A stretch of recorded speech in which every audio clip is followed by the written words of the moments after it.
short stories. Short stories, yes, and selling them, and how to make money off your short stories. Actually, how to use them to market and improve your writing and your career, and there's a whole bunch of stuff we can do with short stories. And I only got about a half an hour, so I'm going to run through a bunch of this stuff, and I'm mostly going to focus on the marketing. But let me tell you who I am. I'm an international bestseller. I've been in the publishing industry for, since 1980s, early. And so I was traditionally published, and I am now indie. I own a publishing company. I owned one back in the 90s when it was uncool. And I was also the editor of the magazine of fantasy and science fiction. I also edit Fiction River now. I've written over 200 novels, written and published. And I have written and published over 400 short stories. And let me tell you, I also do a lot of work in and out of movies and TV, and my short stories are one of the things that end up getting optioned the most because they're the right length for movies and TV people. So short stories, everybody thinks, oh, I write one, I wasted my time. No, you didn't. If you like short stories, you should write them. And if you have no idea really how to write a short story, I have a lecture on that. We also do classes at wmgworkshops.com. Click on the link for online classes and go to lectures. And I have a lecture on how to write a short story. And I'm not going to take any time from this short panel to tell you how to write one, because I've already done that. I'm going to tell you how to use them and how to use them effectively. The only thing I did not say in that class, well, there's probably a lot I did not say in that particular lecture, but one of the things I did not say is something I actually said on the Space Opera panel yesterday, is that instead of doing a Bible for my world building, I actually world build by writing short stories. And I do that. I write in multiple genres under many names, so I've written in all the genres, and I write under many pen names. So I do that in romance as well as in mystery. I do it in science fiction. I do it in space opera. I write a lot of short stories. Sometimes like a character walks on the scene, and I want to know who that guy is and what his backstory is. I write a short story. And sometimes it turns into a novel, but usually it's a short story. And I put it out there. I'm going to talk to you something. This is an indie conference, and I'm going to tell you to go traditional with your short stories, which is totally weird, okay? There is a reason for that, and it is a marketing reason. What we're trying to do as writers is build an audience. And we do it a bunch of ways. We're going to have talks on Amazon ads. We're going to have talks on how you use your newsletter to gain more readers, how you do all this other stuff. Well, one of the things you do is you write short stories and you market them traditionally. Most traditional publishing companies end up giving you a good contract. You've got to watch your contract with these folks that have term limits. For example, in science fiction, fantasy, mystery, there are the Dell magazines, and their contracts will then release you. Once they've published your story, they will release it back to you to publish electronically and do anything else within 3 months of publication. So you can leverage their audience to build yours. Now, what do I mean by that? What I mean is that if you submit a story to one of those markets, and it's going to take a year or two to go through the various markets, there's a lot of them, you will then have advertising in their magazine. Think about it. I'm going to use the Dell magazine simply because I know this for a fact. To advertise in the Dell magazines for a half-page ad, it's $1,000. So it's $2,000 a page. You write a short story, people actually read what you do, they actually like what you do, you have a proper bio on top of it, you get paid to publish that short story with them, and let's say your short story is 10 pages, you've just made $20,000 in advertising on top of being paid for it. And that doesn't mean you can't use the story. I tend to publish my short stories as standalones, which helps me in the Amazon algorithms, and I'm constantly publishing something. And then I also use them every Monday. I put a free short story up on my blog, but see, I publish 400 short stories plus, so I have a lot of them to go through. A friend of mine who doesn't have that many, he publishes one a month up on his blog for free. There are a lot of readers in the world who do not have money to buy books. They can't join KU. They can't do anything. They are busy waitressing and trying to build their families. But those folks are all on Facebook. They're all on Twitter. They're doing stuff.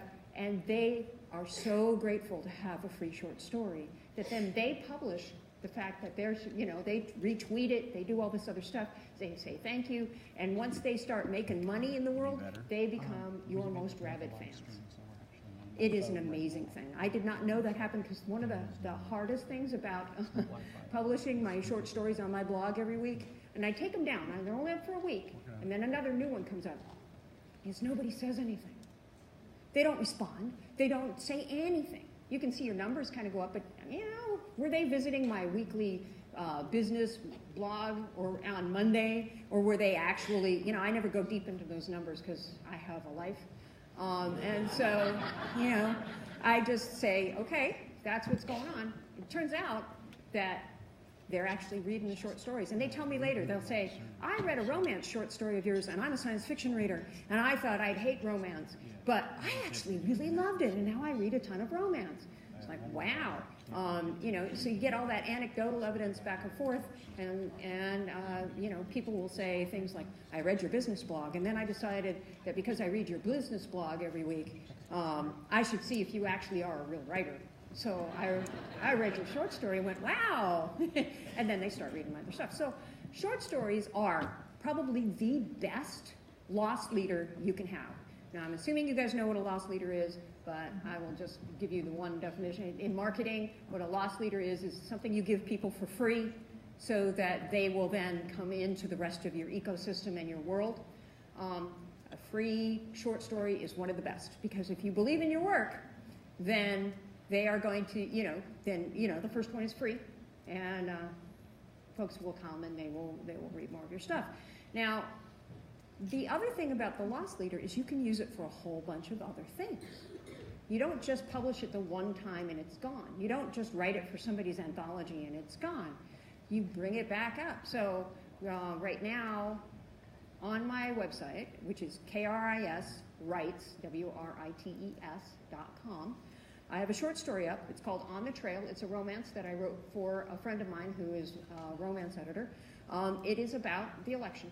Not this election, but journalists who work in the election who then, they're on the trail and they're covering elections.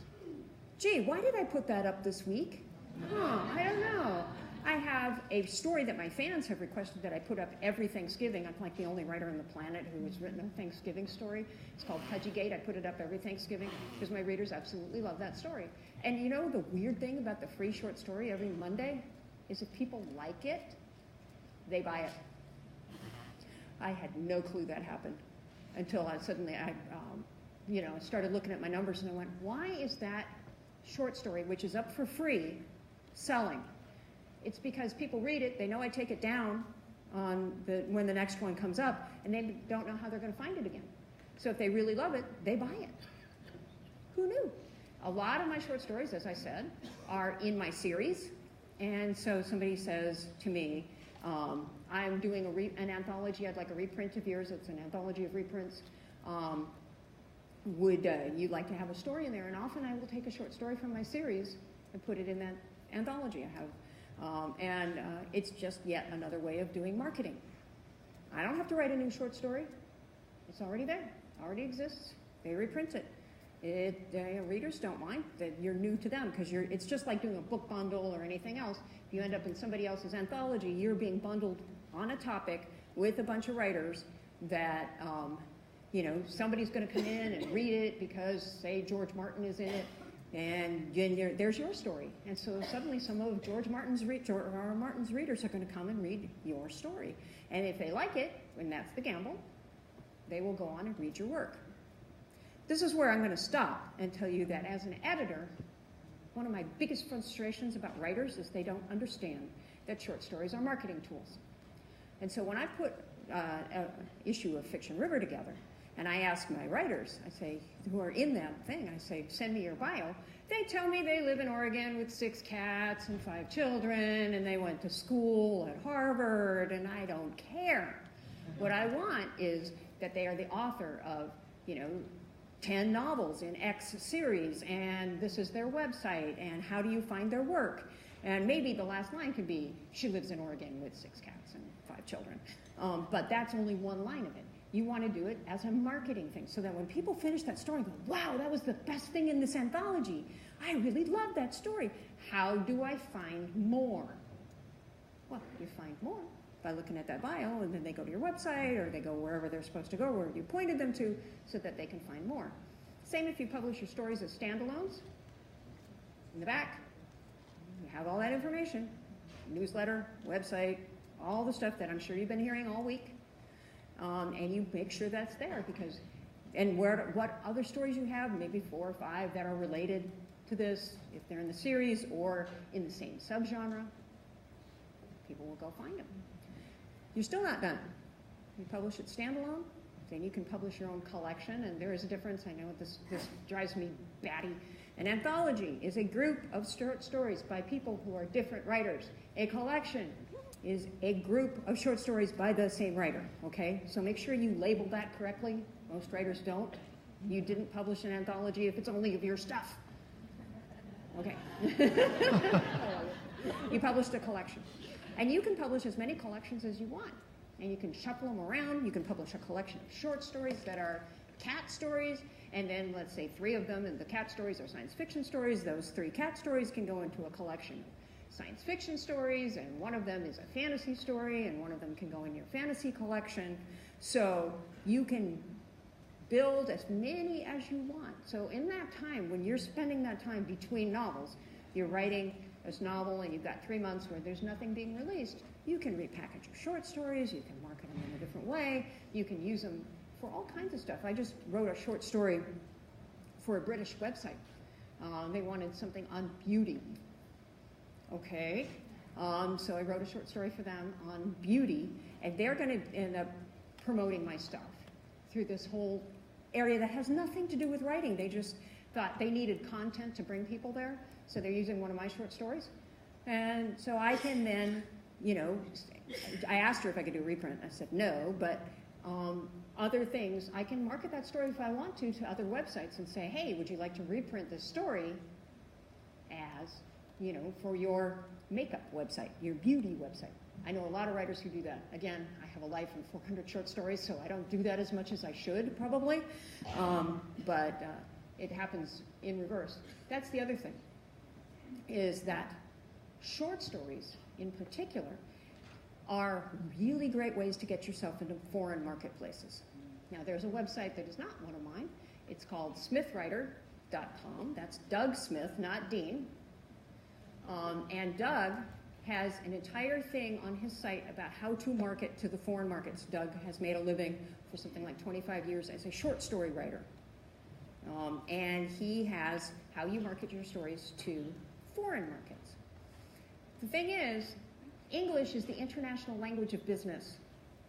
So most people who are in business read in English around the world. And if they have a short story that they read, but they want to share it with their aunt or their uncle or their kid, and their kid doesn't read English, what they do is then they start lobbying book companies, believe it or not, to publish your story in their language. So once you're on that company's radar, then they say, oh, you know, that's the one that they wanted us to do a short story on, but that person has novels, that would be more cost effective for us to do the translation, and it works across. I have a lot of stuff in Italian because some Italian fans started reading my stuff in English, and they like it. Same with Russian, of all things. You know, it happens all the way across the board. You can wait passively, like I do, until people contact you, because as I said, 400 short stories, no life. Or you can actively market like Doug does, and that's, you know, one way of marketing short stories. Foreign, overseas, and a lot of them do them in English. You can also use Raylon.com and a whole bunch of other sites that will tell you who is doing an anthology right now. And you can write for that. Do it as target practice. We do what we call the anthology workshop every year through our in-person classes, which is an exercise basically in getting writers to write 6 short stories in 6 weeks, and then we talk about putting them in anthologies like Fiction River. And we do that. We're doing the next one here in Vegas.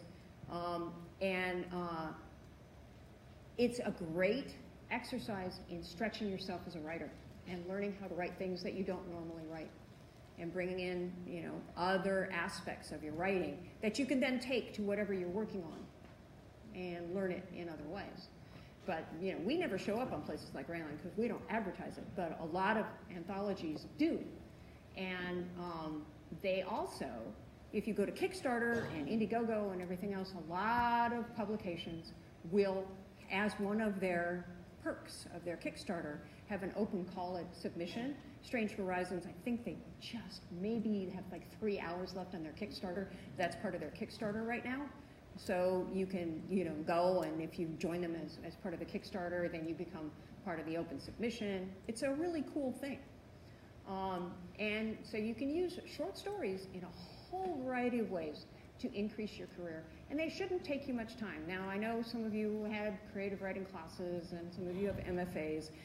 I met Kevin J. Anderson of Dune fame in a creative writing class in college. And the assignment that we had in creative writing at that class, a semester-long class, was to write one short story. If it takes you a semester to write one short story, you're doing something wrong. Okay, so get that out of your head. You can write a short story in an hour, especially if you're writing into the dark. You can write it in a day. You can write it in 2 days, and you shouldn't spend a lot of time rewriting. You heard Dean earlier. And so, a short story is something that you can do when you don't have the time to focus on something longer and larger. And I would recommend that you do, if you like short stories. If you don't like short stories and you don't like the form, this probably isn't for you. But most of us ended up reading a lot of short stories over time, and most of us enjoy them. So commit short story. Now, I have a couple other things. I'm going to just double check and make sure I hit them. And otherwise, I'm going to open. No. I did miss it. I knew it. All right. Newsletters. All this promotion stuff that you do. You can give out your short stories as a loss leader on your newsletter. If people join, you can give them that instead, or a collection, instead of doing a novel. If they're already fans of yours, they probably haven't seen the collection, but they have probably read your novel. If you have new people on your newsletter and you're trying to grow your newsletter, then you give them the first book in your series. But collections for the established fans is a really great thing. You can use your short story. I cycle mine through my newsletters. Sometimes I just willy-nilly will give people in my newsletter a free short story because, hey, it's holiday time and they should have a free short story, or, whatever, and people get really happy. Readers get really happy about that, and then they move into the other part of your ecosystem. Same with Patreon. I know a lot of writers who will write a free short story every month for their Patreon people. I can't do that because of my own real writing quirks. I don't like to have people inside my work, so I don't want to know that people are expecting that. But I think it's a great method of really working with your Patreon people, especially if they're coming to you because you write in a series. Then you can give them a part of the series that nobody else sees for 6 months or something else, but it's not a whole novel. It's a short story. You can also use, if you are KU exclusive, that's where you're going to run into some issues, because if you're using short stories to grow your audience and you publish in one of the Dell magazines, or you publish in some blog in England, they may not be able to access, without joining KU, they may not be able to access your stuff. So if you want to go wider, you can do things like Lindsay Broker does, which I think is totally cool. She publishes her books that are KU exclusive. She publishes them first for her Patreon people. So if they, her fans want her books first and they don't want to be in KU, they can go to her Patreon. You can do that kind of stuff too, with all of your short stories and everything else. You may even want to make some of your short stories in your series exclusive to only your Patreon people. The world is your oyster with this stuff, and it really opens up more marketing opportunities than you can ever contemplate. Now, I mentioned earlier that a lot of my stuff is optioned and stuff in Hollywood because of short stories. Some of it is because they see it in like a major anthology, or because this is the deep, dark secret of movie people. Something happens out there, and zombies become great, and everybody wants a zombie thing, but they've already optioned Seth Graham, and they've already optioned all this other stuff, and everybody's got them. So what do? They go on Amazon, and they search, and they go zombie books. Now, nobody in the movie industry is in KU. They're just not. And the stuff that happens, they don't have the time for it, and their readers just don't deal with it. So you have to be wide for this to work. They'll go zombies, and oh, hey, this person has a zombie novelette or a zombie novella, which is just about the perfect length for a movie. Novels are too big, to be honest with you. Short stories are about the right size, because a screenplay is 120 pages long. So, and it's double spaced and everything else. So they really love the whole short story thing. And so I often get my short stories picked up because something got hot over here. It was a zombie, or it was a vampire, or, this kind of holiday romance is really big on, the Hallmark Channel. I cannot tell you how much sideways money I have made on short stories that I thought I had stopped paying attention to long ago. It's just one of those benefits of doing short stories. So I am like this super passionate person about short stories. I feel like they are the deep, dark secret of being a writer, because you can use them for so many marketing things, and writers never think of it. They think, oh, why am I wasting my time writing a short story, when short stories open the whole world to you.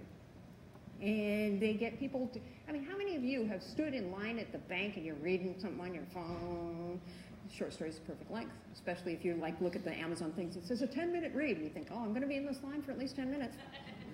All right, I'm going to read this short story while I'm standing here. Boom, and if they like it, they go off and they buy other things. Question up front, which I should probably, since I've got about 8 minutes left, open the questions. So if people want to get, if they have any questions. Question was, how many words? Science Fiction Writers of America have a really strange and stringent rule about word length for short stories, which is 0 to something like 7,500 words is a short story. 7,599 to 15,000 is a novella or novelette, and over 15,000 to 40,000 is a novella, which is, okay, there. My mind is full of arcane things. Now people are publishing 25,000 to 55,000 words as novels. Fine. So it's just however you want to count it. But do realize that if you're going into the traditional markets, when you're talking about something like a short story, it should be 7,500 words, and above that, it's a novelette. They are not going to want to buy your novellas very much, because that takes up a lot of real estate in their magazines. But if the bigger the name you are, the more they're going to want to publish your novellas, because, hello, it takes a lot of real estate in their magazines. If they're going to give it to Stephen King, they're going to give him a lot rather than a short, which, by the way, is under 1,500 words. You had a question. Yeah, so you do a lot of writing cross-genre. Do you do it under your own name? Do you have different brands for each of those? Or is it all...